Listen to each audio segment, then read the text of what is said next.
समस्त मुनि संघ की जयकारा गुरुदेव का। तीन लोक में चार हैं, मंगल शरण व श्रेष्ठ, अरहत सिद्ध व साधुगण, धर्म जैन जग ज्येष्ठ।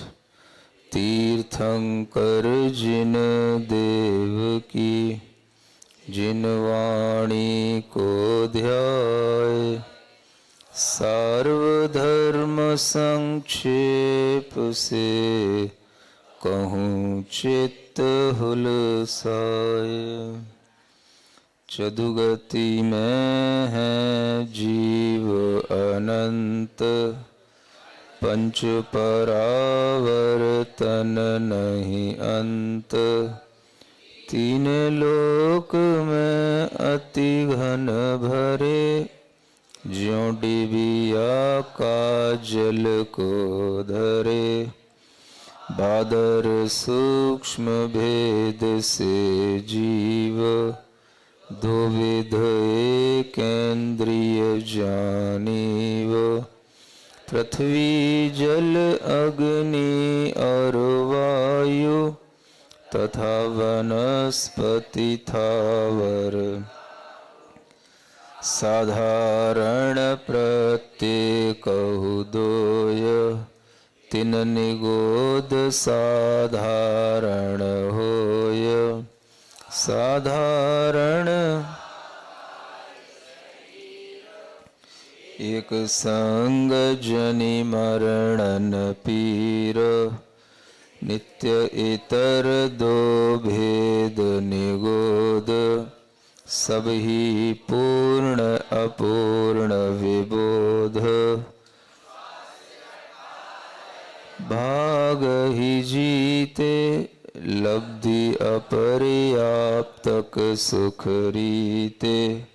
जन्म मरण जो होय निरंतर, कहें क्षुद्र भव संज्ञा जिनवर।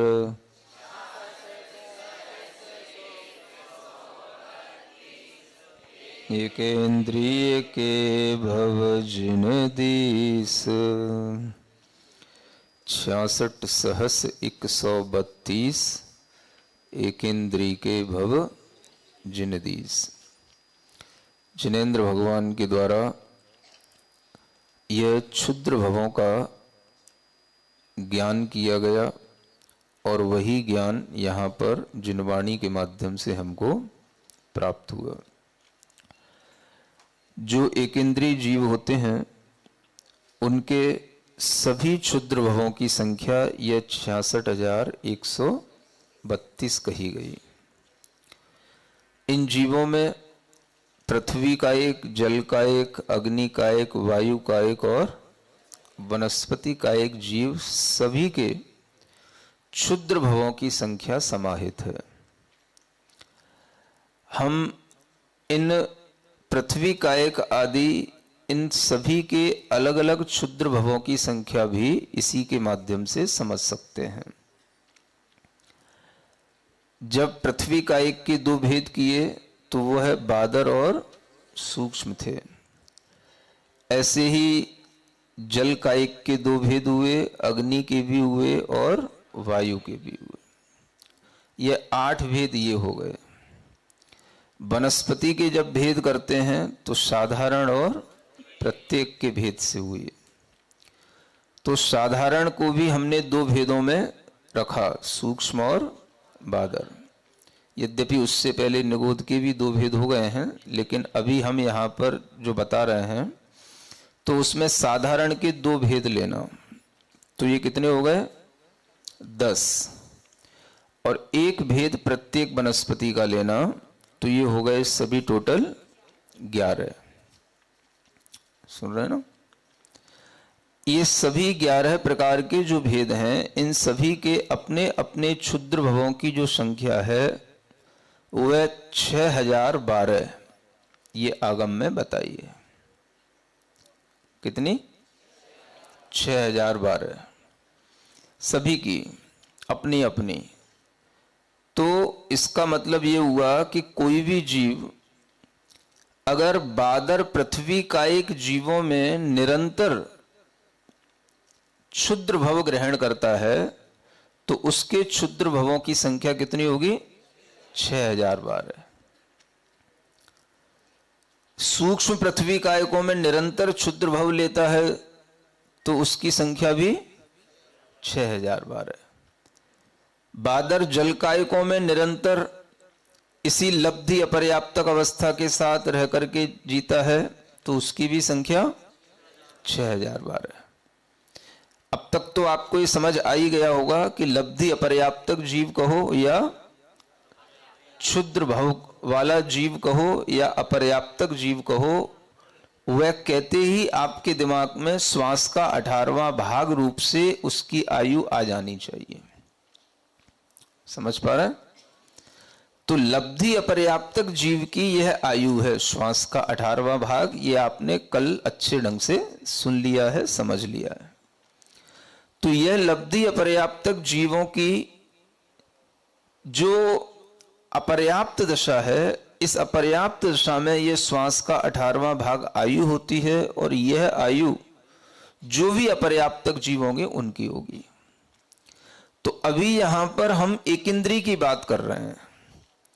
तो एक इंद्री के यह जो 66,132 भव होते हैं, ये सभी इन भेदों के मिलाकर के होते हैं।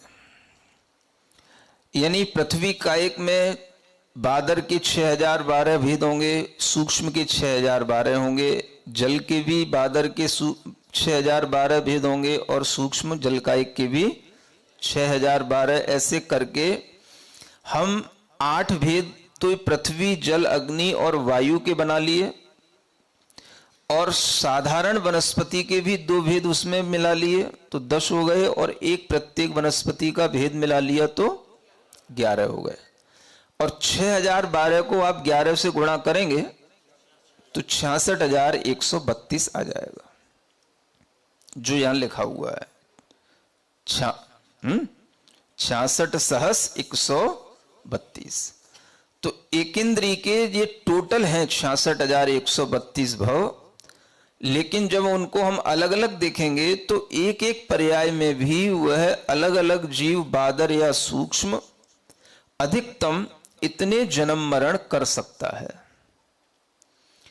अब हम उस जीव की अगर कल्पना करते हैं जिसने बादर पृथ्वी काय के भी सभी क्षुद्र भवों की संख्या पूरी कर ली 6012, फिर उसने सूक्ष्म पृथ्वी काय के भी सभी क्षुद्र भवों की संख्या पूरी कर ली 6012, फिर जल कायक बादर जल कायक के भी क्षुद्र भवों की संख्या पूरी कर ली, सूक्ष्म जल कायक के भी क्षुद्र भवों की संख्या पूरी कर ली, फिर अग्नि कायक में भी ऐसी बादर और सूक्ष्म की संख्या पूरी करते करते जिसने प्रत्येक वनस्पति तक उसने सभी 6012 क्षुद्र भवों की संख्या किसी मानव जीव ने पूरी कर ली, तो वह जीव एक इंद्रिय के सभी क्षुद्र भवों की प्राप्ति एक अंतर मुहूर्त में ही कर लेता है।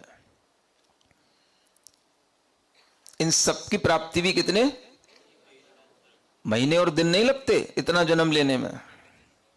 क्या सुन रहे हो? क्योंकि सभी जन्म श्वास के 18वें भाग की गिनती में आएंगे। तो 66,132 जो ये भव हैं, ये भी एक अंतर मुहूर्त में वह पूरे कर लेता है। और श्वास का 18वां भाग भी एक अंतर मुहूर्त कहलाता है और 66,132 भवों की पूर्ति भी एक अंतर मुहूर्त में हो जाएगी। ये तो भी एक इंद्री के हैं, आगे और भी सब अंतर मुहूर्त में ही पूर्ण हो जाते हैं। क्योंकि श्वास के 18वें भाग का आप 66,132 इनसे गुणा करेंगे तो भी जो संख्या आएगी वह जो संख्या श्वास के हिसाब से बनेगी वह अंतर मुहूर्त में ही समाहित हो जाएगी। तो यह एक अंतर मुहूर्त में एक इंद्रिय जीव अगर लगातार क्षुद्र भव लेता है तो वह इतने ही ले सकता है। इससे यह नहीं समझना कि हर एक इंद्रिय जीव इसी तरह से करता है। हर एक इंद्रिय जीव नियम से पृथ्वी काय के 6012 जन्म लेगा बादर में, फिर सूक्ष्म में, ऐसा नियम नहीं है। अगर कोई जीव अधिकतम लगातार लब्धि अपर्याप्तक अवस्था में रहता है तो बादर पृथ्वी कायिक अवस्था में लगातार कितनी बार जन्म लेकर के रह सकता है? तो वह 6012 बार ही रहेगा, फिर उसका चेंज हो जाएगा कोई ना कोई पर्याय। एक इंद्री में तो बहुत काल तक बना रहेगा, अनंत काल तक भी बना रहेगा, लेकिन उसकी ये क्रमबद्धता जो है वो कहीं ना कहीं परिवर्तित हो जाएगी। ये तो सब अंतर्मूर्त में ही पूरा हो गया, फिर इसके बाद क्या करेगा तुम सोचोगे? तो क्या एक इंद्री के बाद वो दो इंद्री बन जाएगा? ऐसा नहीं। वह एक इंद्री जीव में भी ये क्षुद्र भवों की संख्या लगातार किसी किसी जीव की पूरी हो सकती है। अगर हो तो उसमें अंतर्मुहूर्त का ही समय लगता है, ये कहने का तात्पर्य है। अन्यथा कोई जीव 2-4 बार, 10 बार, 1000 बार भी लब्धि अपर्याप्तक जीवों में जन्म लेकर के वह कभी बादर में जन्म ले ले, फिर सूक्ष्म में ले ले, फिर सूक्ष्म से फिर बादर में ले ले, बादर से फिर सूक्ष्म में ले ले, बादर में ही बार बार अगर करेगा तो लगातार उसका 6012 तक ही होगा।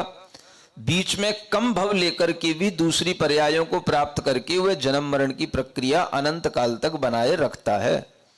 ये एक समझना, समझ आ रहा है कि नहीं?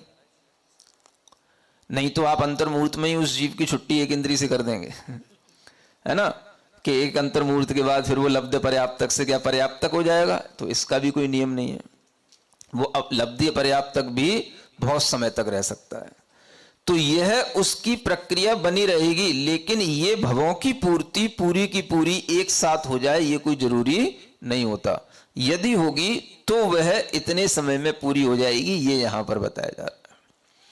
तो 66,132 क्षुद्र भवों की संख्या ये एक इंद्रियों की सभी पृथ्वी कायिक से लेके वनस्पति कायिक तक की मिलाकर के बनती है। और सबकी अपने अपने भवों की संख्या जो 6012 बताई वह 11 भेदों के साथ में जब हम उसको गुणा कर देते हैं तो इस तरह से सामने आ जाती है। आ गया समझ में?